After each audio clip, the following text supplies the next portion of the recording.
ஆயிரக்கணக்கான புத்தகங்கள்ல 1000 லவ் ஸ்டோரியா படிச்சாச்சு. ஏன் 1000 ஃப்ரெண்ட்ஸ் சொல்லக்கூடிய லவ் ஸ்டோரிய கூட கேட்டாச்சு. அந்த காதல் கதைகளை புரியாதது நேர்ல பார்த்தப்பதான் புரிஞ்சுது.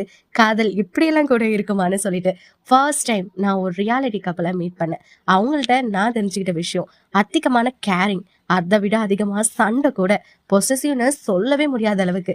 அப்படி இருக்கக்கூடிய கப்பல்ல எப்படிடா இவ்ளோ அட்டாச்சா இருக்காங்கன்னு வியந்து போன நிமிடங்கள் அப்படின்னே சொல்லலாம். ஸோ இத ரியலான ஒரு ஸ்டோரிங்க. யாரு அப்படின்னு பார்த்தீங்க அப்படின்னா, ஒசோனா அண்ட் சுரேஷ் சார். அவங்கள பத்தி நான் சொல்லியே ஆகணும். அவங்களோட கனவு ரொம்ப பெருசு. வாழ்க்கையில ஸ்டார்ட் அப் பீரியட்ல 2 பேரும் அவங்க தனித்தனியா அவங்க லைஃப் ஜர்னிய ஸ்டார்ட் பண்ணாங்க. அப்புறம் மேரேஜ் ஆஃப்டர்ல நெறைய கனவுகள். கியூட்டா டிராவல் பண்ண ஆரம்பிச்சாங்க. கல்யாணமான பொண்ணோட வெற்றிக்கு பின்னாடி கண்டிப்பா ஹஸ்பண்ட் அப்படிங்கிற ஒரு ரோல் இருக்குன்னு சொல்லுவாங்க. கிரேட் ஸ்டாரா அவரோட லைஃப்ல ஸ்டார்ட் பண்ண ஆரம்பிச்சாங்க. அப்புறம் அகைன் அவங்களுக்கும் ஒரு குட்டியா ஒரு லிட்டில் ஜான் பிறந்தான். அவன பத்தி சொல்லணும் அப்படின்னா, குட்டி குட்டி சேட்டைகள் ரசிக்கிற மாதிரி. இன்னும் ஒரு சில தருணங்கள்ல கோவத்தை ஏற்படுத்தின